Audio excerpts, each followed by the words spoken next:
An army needs more than bullets. It needs fuel, food, ammunition, spare parts, medical supplies, and the will to keep moving forward when everything runs out. In World War II, the Allies faced an enemy entrenched across 2 continents, and distance was as deadly as any German 88 gun.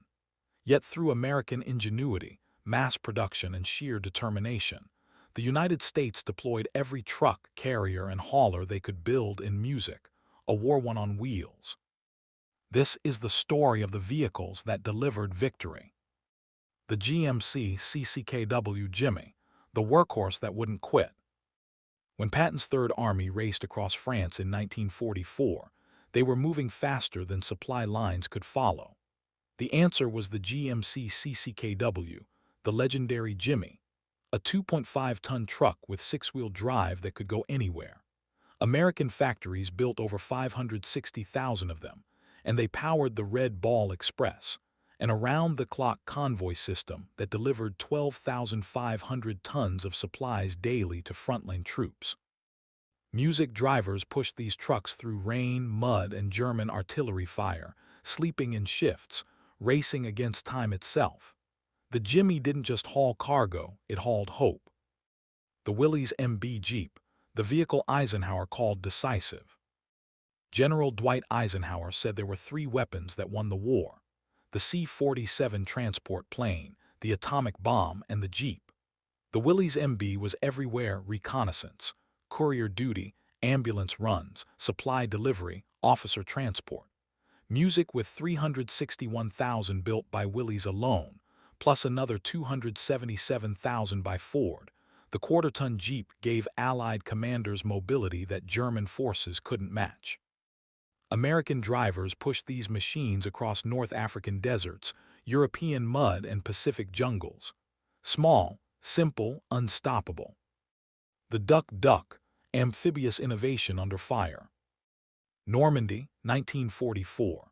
Troops were landing on beaches under withering fire, and supplies needed to flow from ships offshore directly to the front without stopping. Enter the Duck, a 6-wheel drive truck that could swim.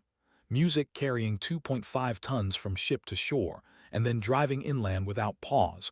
21,000 ducks bridged the gap between sea and land. Crews drove them through surf and shellfire, knowing one wrong wave or one artillery hit could sink them. The Duck represented American engineering solving problems the enemy never imagined. The Studebaker US-6, Stalin's American lifeline. On the Eastern Front, Soviet armies were bleeding Germany white, but they needed trucks to sustain the offensive. America sent them 200,000 Studebaker US-6 trucks under Lend-Lease agreements. Soviet generals credited these 2.5-ton American trucks with keeping the Red Army supplied during their decisive push from Stalingrad to Berlin. American steel, driven by Soviet crews, carrying ammunition that would end the Third Reich. The Studebaker proved that Allied logistics reached even the coldest fronts. The Diamond T-980, tank transporter extraordinaire. A Sherman tank weighs 30 tons. Drive it 200 miles on roads and you'll wear out the tracks before it ever sees combat. The Diamond T-980 was the solution, a heavyweight tractor that could haul 45-ton tanks across continents on a 40-foot trailer. These massive transporters saved tank treads from road marches, keeping American armor fresh for the fight. Civilian truck drivers, many too old for combat duty, volunteered to haul tanks under fire across France and Germany. They delivered armor where it was needed most. The Dodge WC Series, the 3/4-ton fighter. Not every mission needed a 2.5-ton truck. The Dodge WC-51 and WC-62 series filled the gap, 3/4-ton and 1.5-ton trucks that served as weapons carriers, command vehicles, and reconnaissance platforms. Over 250,000 built across multiple variants. These Dodges went places the big trucks couldn't reach. Forward observers used them to call artillery strikes. Medics used them to evacuate wounded under fire. Engineers used them to haul explosives to blow bridges before German counterattacks. The white M3 half-track, part truck, part tank. Wheeled vehicles had limits. When terrain got impossible, deep mud, heavy snow, bomb craters, wheels stopped working. The white M3 half-track solved that problem with front wheels for steering and rear tracks for traction. Music. Over 31,000 built, these vehicles carried infantry and supplies across terrain that stopped everything else. American crews learned to trust the tracks when wheels failed, pushing through landscapes that looked impassable. The half-track symbolized American refusal to let terrain dictate the battle. The International Harvester M56, when one company couldn't build enough. GMC couldn't produce enough Jimmys alone to meet demand. International Harvester stepped in with the M56, nearly identical specifications, same 2.5-ton capacity, same six-wheel drive. Music. Over 150,000 built, proving American industry could scale instantly when the nation called. Factory workers, many of them women who had never built trucks before, worked around the clock in shifts. They knew every truck they built brought Allied soldiers one step closer to home. The Mack NR and heavy haulers, for the loads nothing else could move. Some cargo was simply too heavy for standard trucks. Bridging equipment, massive artillery pieces, bulk ammunition stockpiles. The 6-ton Mack NR and other heavy haulers existed for these impossible jobs. Music. When engineers needed to throw a bridge across a river under artillery fire, Mack trucks delivered the steel. When heavy guns needed to move at night to avoid German reconnaissance, Macks hauled them. These were the trucks you called when failure wasn't an option. The M29 Weasel, the smallest vehicle that made the biggest difference.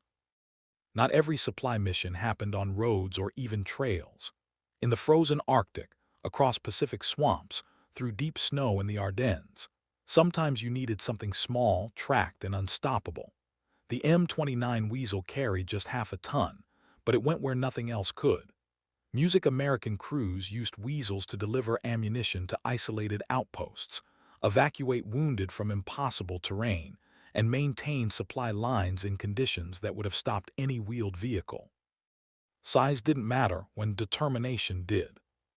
The Ford GTB Burma Jeep, built for the impossible theater.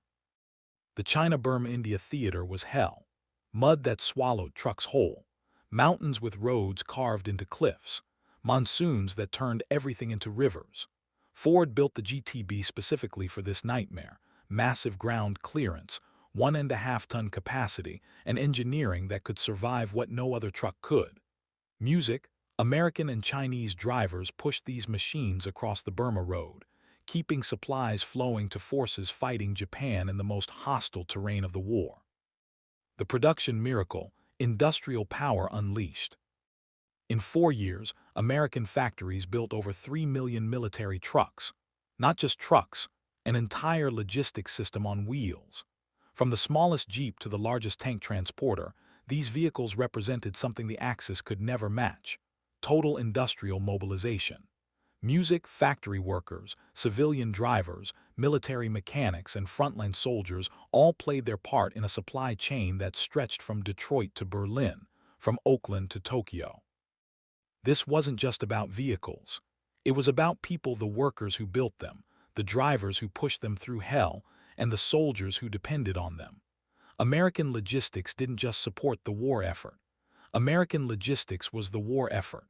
Music. From Normandy to the Rhine, from Guadalcanal to Okinawa, every advance was made possible by trucks that wouldn't quit and drivers who wouldn't stop. Which vehicle impressed you most? Drop your answer in the comments below and subscribe, because the story of how America moved an army is far from over.